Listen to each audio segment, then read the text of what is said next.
Doctor Sheikh से request करूंगा कि कृपया हमें अपने बारे में थोड़ा बताएं और अपने विचार रखें।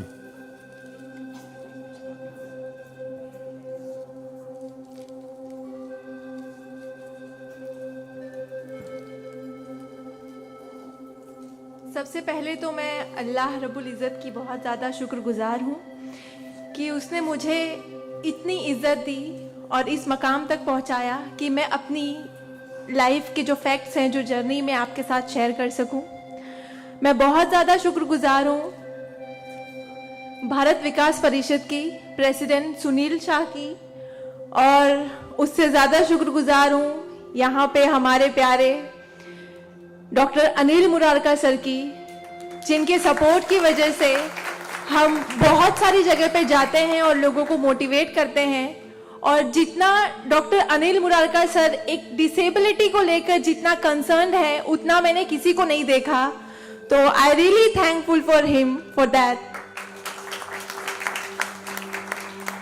2008 मैंने अपना 10th क्लियर किया था। मैंने टॉप किया था पूरे जोगेश्वरी में विथ 92.15% लेकर, और मेरा ख्वाब था कि मैं डॉक्टर बनूं और लोगों को सर्व करूं। मैं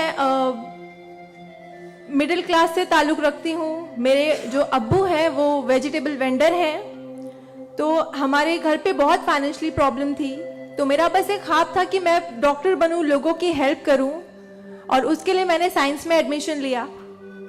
देन 11 साइंस जब मैंने एडमिशन लिया, मेरा कॉलेज बांद्रा में था और मेरा घर जोगेश्वरी में। मैं रोज़ लोकल ट्रेन से ट्रैवल करती थी Jogeshwari to Bandra. 7 October 2008 that was the day जब मैं कॉलेज से घर वापस आ रही थी। मेरे सेमेस्टर चल रहे थे उस वक्त, और सुबह 10 बजे का वक्त था। 10 बजे, आप सब लोग मुंबई से बिलोंग करते हैं, सबको पता है लोकल ट्रेन में बहुत रश आर होता है। वो ट्रेन जब अंधेरी से निकली, मैं अपनी सीट से उठी और मुझे नेक्स्ट स्टेशन मेरा जोगेश्वरी था, मुझे वहाँ उतरना था। लेकिन मेरे सीट से उठने और स्टेशन के आने तक के बीच में वो एक लम्हा था जिसमें मेरी पूरी जिंदगी बदल गई।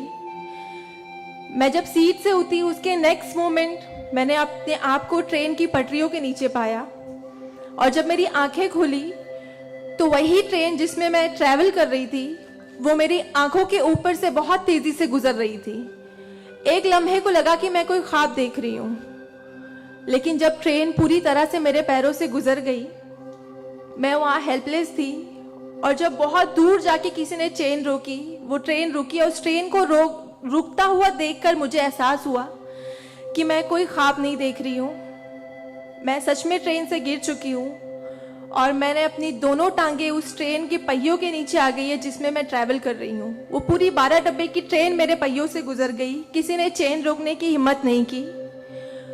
और मैं जब वहाँ गिरी तो लोगों ने मुझे देखा, और 10-15 मिनट बाद काफ़ी लोग आए, मेरे आसपास खड़े हो गए। मेरे पास सेल फोन नहीं था।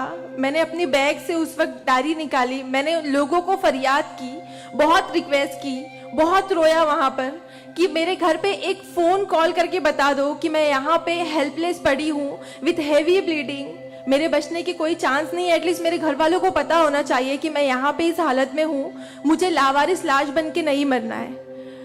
बट उस वक्त मैं यही कहूँगी कि अल्लाह ताला की मसलहत थी। अल्लाह ताला उस वक्त जो मेरी तकदीर में था, किसी ने मेरी हेल्प नहीं की, और मैं वहाँ पे 30 मिनट ऑलमोस्ट मैं ट्रैक पर विथ हैवी ब्लीड, मेरे दोनों पैर ट्रेन के पहियों के नीचे आ गए थे। मैं उसी हालत में पड़ी रही और मैं कॉन्शियस थी। मैं बस लोगों के सामने रो रही थी कि मुझे कोई पानी पिला दो, कोई घर वालों को कॉल कर दो, लेकिन किसी ने हेल्प नहीं की। And after 30 minute I got railway help. Then मुझे गवर्नमेंट हॉस्पिटल लेकर जाते हैं, वहाँ पर भी कुछ ओटी स्ट्राइक होता है, मुझे फौरी ट्रीटमेंट नहीं मिलता है। एंड देन मेरा एक्सीडेंट सुबह 11 बजे होता है और मुझे 6 बजे जब मेरी फैमिली प्राइवेट हॉस्पिटल लेकर जाती है, then I got a treatment. And उसके बाद 16 साल की थी मैं जब मेरे साथ ये एक्सीडेंट हुआ। आप समझ सकते हैं 16 साल की उम्र में 1 मिनट में मेरे 2 पैर कट गए थे, मैं डिसेबल हो गई थी, मैं हेल्पलेस हो गई थी, मैं खुद से उठ नहीं पा रही थी, ना बैठ पा रही थी, ना एक तरफ से दूसरी जगह मूव हो पा रही थी।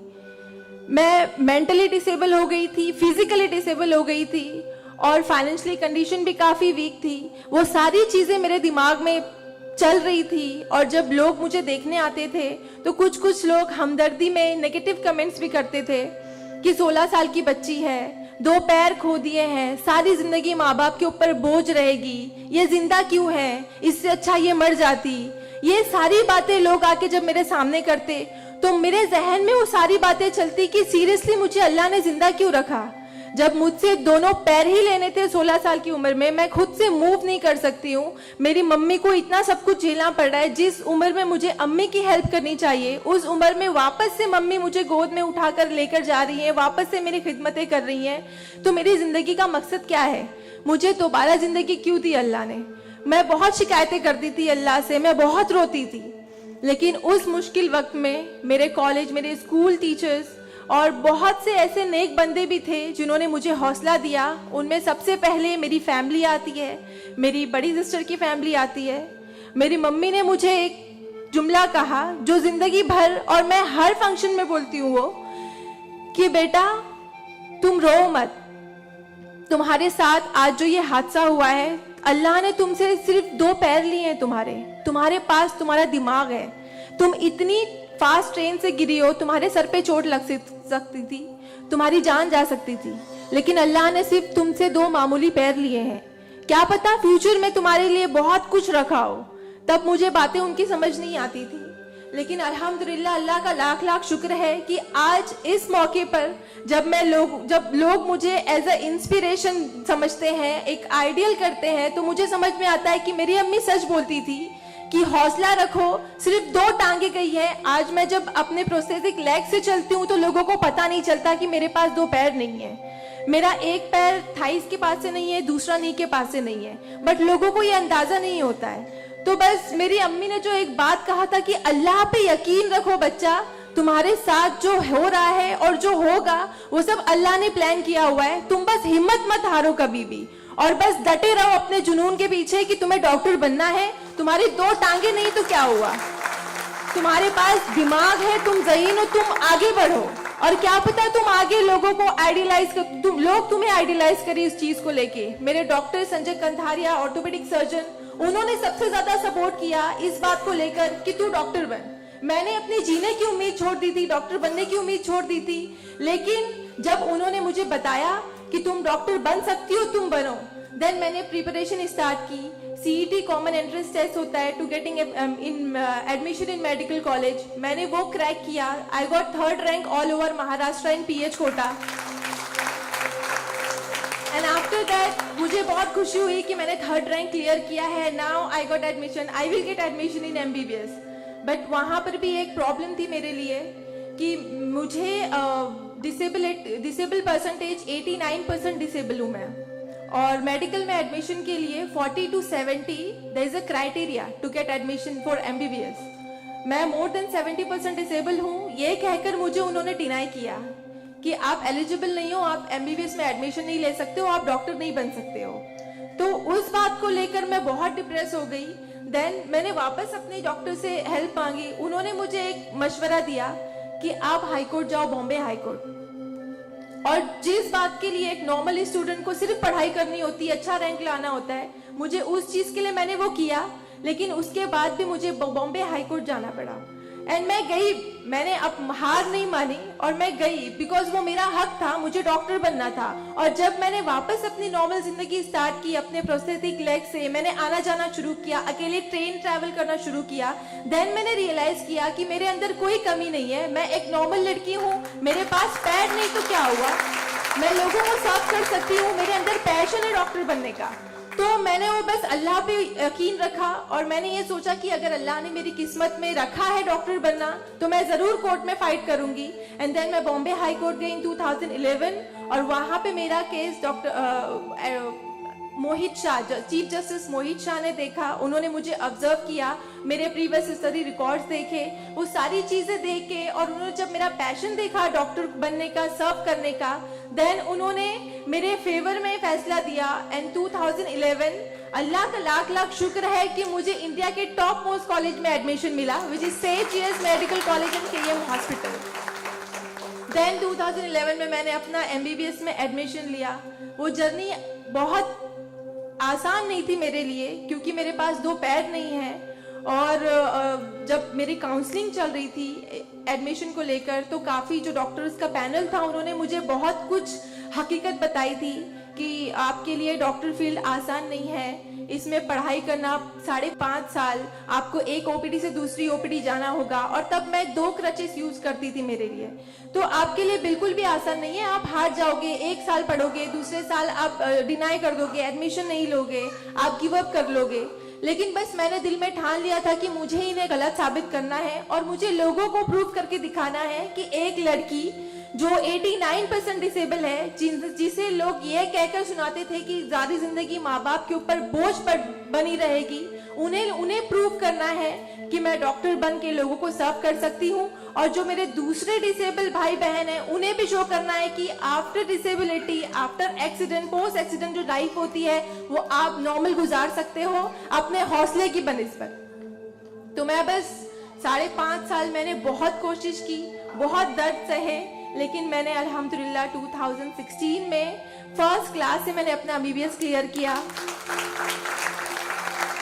और इस बात को देखते हुए मुझे बहुत खुशी होती है, इस बात को बहुत प्राउड मोमेंट था मेरे लिए कि इन 2016 ऑन वुमेन्स डे 8 मार्च मुझे बॉम्बे हाई कोर्ट में फेलिसिटेट किया गया, जो एक हिस्टोरिक मोमेंट था वहां पर कि आउटसाइड से किसी को उन्होंने फेलिसिटेट किया।